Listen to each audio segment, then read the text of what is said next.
Imagine your husband pointing at the door while you're 7 months pregnant and saying, "Get out. This is my house.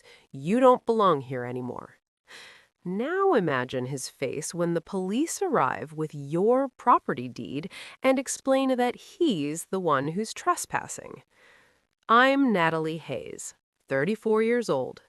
3 months ago, my husband of 5 years threw me out of his house while I was 7 months pregnant, told me to leave, called me a burden, said he wanted me gone.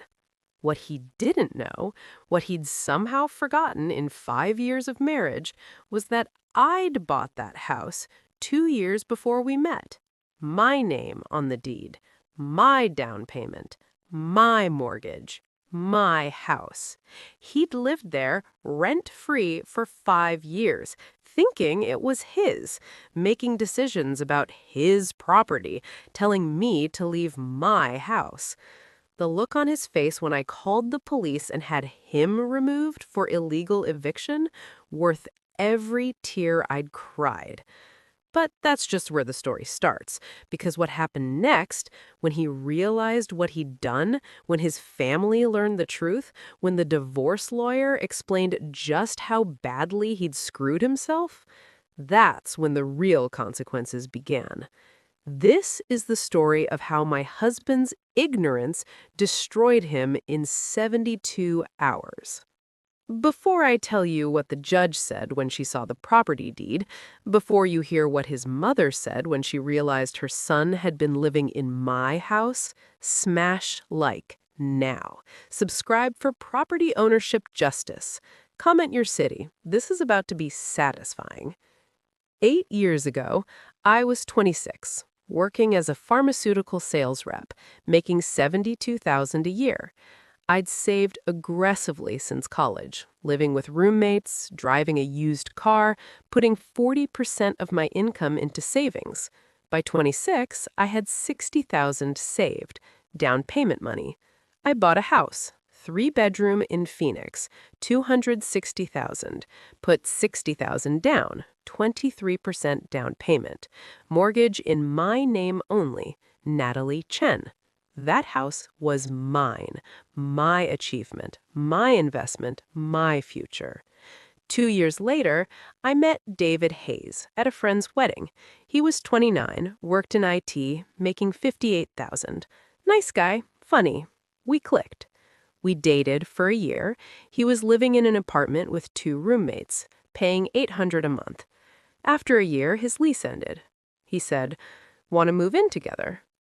I said yes. He moved into my house. I never asked him for rent. He offered to pay utilities, about $300 a month. I paid the mortgage, $1,500 monthly, property taxes, insurance, maintenance, everything. We got married a year later. I was 30. Small wedding, happy marriage. Or so I thought. Here's where I made my mistake. I never corrected him when he started calling it our house. We need to fix our roof. Our backyard needs landscaping. Should we renovate our kitchen? Our, our, our. I let it slide. We were married. It felt petty to correct him. Actually, it's my house. I never added him to the deed. The house remained in my name only, Natalie Chen, not Natalie Hayes, my maiden name, because I'd bought it before marriage. For 5 years he lived there, made decisions about renovations, talked about his house to friends, acted like he owned it. He didn't. He'd never paid a mortgage payment, never been on the deed, never had any legal ownership. But he didn't know that, or he'd forgotten, or he'd assumed marriage meant automatic co-ownership. It doesn't. Arizona is not a community property state for premarital assets. The house was mine, completely. Last year, I got pregnant. Surprise baby. We were thrilled initially. Then things changed. David started pulling away, working late, being distant. At 6 months pregnant, I found out why. He was having an affair, with a coworker named Jessica, 26 years old, no kids, no complications. I confronted him. He didn't deny it. I'm not happy, Natalie. Haven't been for a while. Jessica makes me feel alive. At 7 months pregnant, he dropped the bomb. I want a divorce. I want to be with Jessica, and I want you out of my house. His house. He said his house. That conversation happened on a Tuesday night. I was 7 months pregnant, exhausted from work, swollen ankles, back pain. David said, "You need to leave. Find somewhere else to stay. This is my house, and I want you gone." I said, "Your house?" He said, "Yes, my house. I've lived here for 5 years. I've paid for renovations. I've maintained it. It's mine." I said, "David, who pays the mortgage?" He said, "I pay utilities. That's the same thing." I said, "It's not. Whose name is on the deed?" He said, "Both of ours. We're married." I said, "Check the deed." He pulled it up on his phone. County records, public information. His face changed. Confusion, then realization, then denial. "This says Natalie Chen, not Natalie Hayes. This must be outdated." I said, "It's current. I never changed my name on the deed because it's my house. I bought it before we met. You moved into my house." He said, "That's impossible. We've lived here 5 years. I've paid utilities, $300 a month for 5 years. That's $18,000. I've paid the mortgage, $1,500 monthly for 8 years.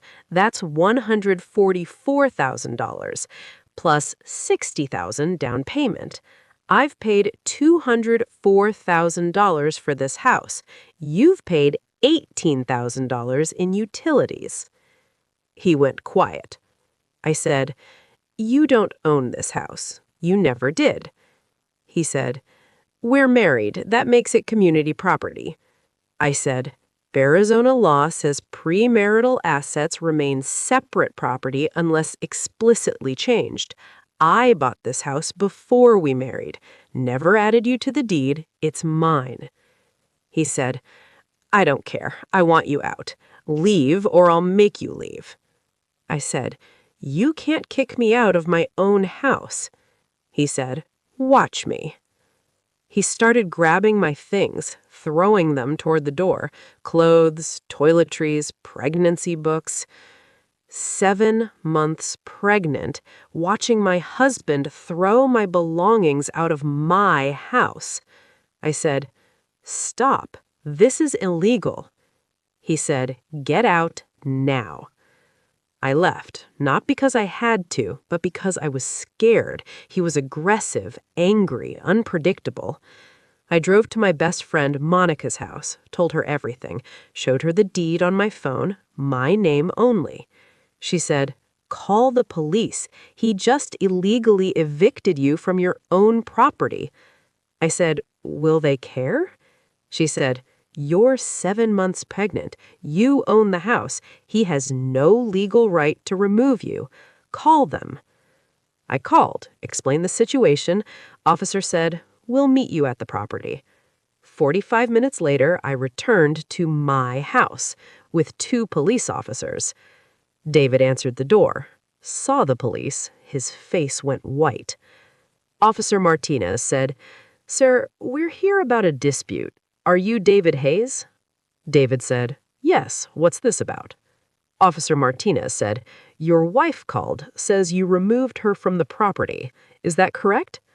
David said, "She's not welcome here. I want her gone." Officer Martinez said, "Do you have documentation of ownership? Deed, mortgage?" David said, "I don't need documentation. I live here. I've lived here for 5 years." Officer Martinez said, "Ma'am, do you have documentation?"